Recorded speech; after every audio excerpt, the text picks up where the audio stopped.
हैं जब ताज उछाले जाएंगे। मैं अपनी ओखला की आवाम से आज मुखातिब हो रही हूं फिर से, और आपके बीच जो इलाके के अहम मुद्दे हैं सिर्फ उनको लेकर बात करूंगी। जो तकलीफें पिछले 10 सालों से आप लोग फेस कर रहे हैं, जो तकलीफें, परेशानियां, चाहे वो डेवलपमेंट के इश्यूज हो, चाहे वो एडमिनिस्ट्रेशन की ज्यादती हो, चाहे वो अथॉरिटीज की ज्यादती हो, आपकी हर तकलीफ से मैं रूबरू हूं।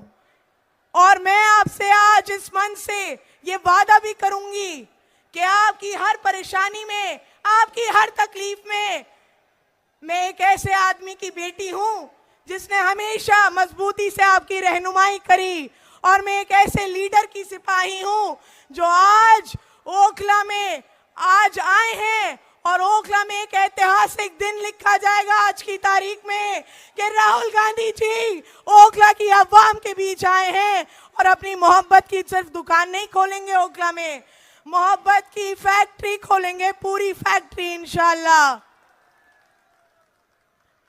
पिछले 10 सालों में आप लोगों को, चाहे वो सीवर का मसला हो, अगर मैं डेवलपमेंट पे बात करूं, सीवर का मुद्दा हो, सड़कों का मुद्दा हो, बिजली के मीटर का मुद्दा हो, पीने के पानी का मुद्दा हो, केजरीवाल ने पिछले 10 साल में ओखला को पूरी तरीके से निगलेक्ट किया है, यहाँ की आवाम को मायूस किया है, निराश किया है, और हम आज उस निराशी का बदला लेने के लिए आए हैं। 10 साल जो आपको मायूस किया गया, आपके हुकूक की लड़ाई लड़ने आए हैं, आपकी आवाज को बुलंदगी से रखने आए हैं। मैं आपकी बेटी अरीबा, आपकी बहन अरीबा आपके बीच खड़ी है आपकी तकलीफें बांटने के लिए। 10 साल में जो शीला दीक्षित जी ने खूबसूरत दिल्ली बना के रखी थी हमारे सामने, जिसका एक एग्जाम्पल आपके पीछे चल रही मेट्रो है, ये मेट्रो शीला दीक्षित जी की देन थी। यहाँ जितने स्कूल खुले हुए हैं आज की तारीख में वो शीला दीक्षित जी के टाइम के हैं। 10 सालों में आपको आम आदमी पार्टी की सरकार ने या केजरीवाल की सरकार ने क्या दिया? वो कहते हैं कि हमने 98% दिल्ली में पानी दे दिया।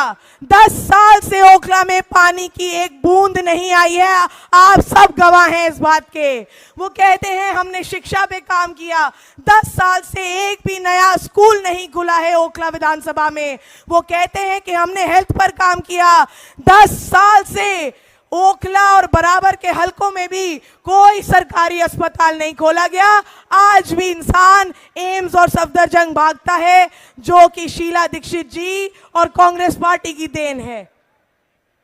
मैं आपसे एक बात कहूंगी कि केजरीवाल जैसे मुस्लिम विरोधी की पार्टी को मसलहत के नाम पर मुसल्लत करने की जो सोच है, वो जिंदा कौम को मुर्दा करने की मुहिम का हिस्सा है, चाहे वो जानबूझकर हो या अनजाने में हो। इस हिमाकत को हम समझदारी का नाम नहीं दे सकते हैं। लगातार केजरीवाल ने जिस तरीके की मुस्लिम विरोधी सोच दिखाई है, चाहे वो CNRC का मुद्दा हो, शाहीन बाग में हमारी खवातीन ओखला की पैटी रही सर्द रातों में, कौन खड़ा था उनके लिए? कांग्रेस पार्टी खड़ी थी उनके लिए। केजरीवाल ने ये कहा था कि दिल्ली पुलिस मेरे अंडर कर दो, 1 घंटे में पूरा प्रोटेस्ट उखड़वा दूंगा। जब कोरोना आया, कोरोना में महामारी आई, तब सिसोदिया ने नेशनल टेलीविजन पे ये कहा कि ये मरकज वाले कोरोना फैला रहे हैं, कोरोना जिहाद, कोविड जिहाद। आप सब वाकिफ हैं किस तरीके से मरकज और जमात पे ताला लगवा दिया गया। मैं ज्यादा वक्त ना लेते हुए आपसे एक बात कह के जाऊंगी कि देखिए, आज आप लोगों की वजह से हम इस जगह पर खड़े हैं, इस मुकाम पे खड़े हैं। मैं अपनी पार्टी की सीनियर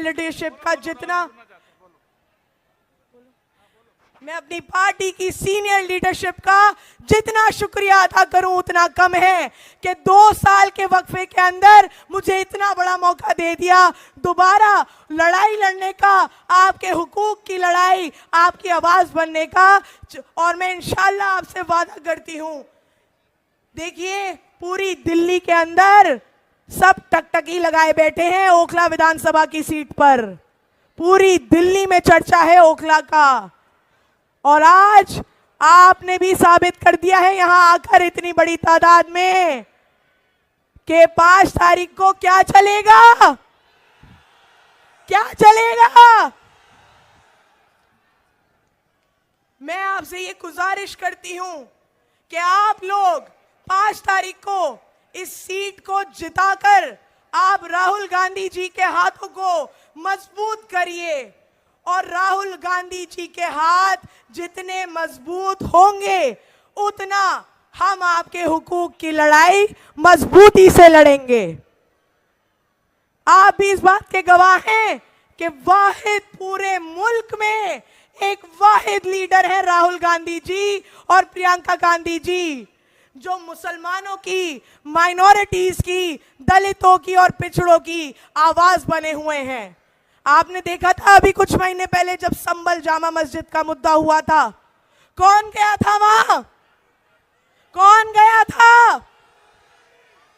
किसने संसद में भी मजबूती से उस मुद्दे को उठाया और सड़कों पे भी किसने लड़ाई लड़ी? और आज राहुल जी हमारे बीच आए हैं उसी लड़ाई को लड़ने, उसी हुकूक की बात करने, आपकी आवाज बनने, आपके लिए खड़े होने के लिए। तो क्या आपका ये फर्ज नहीं बनता कि आप अपने चहीते लीडर राहुल जी के हाथों को मजबूत करें? बताइए। मैं अपने अजीज लीडर राहुल गांधी जी के लिए एक शेर अर्ज करूंगी कि दुनिया में वही शख्स है ताजीम के काबिल, दुनिया में वही शख्स है ताजीम के काबिल जिस शख्स ने हालात का रुख मोड़ दिया हो।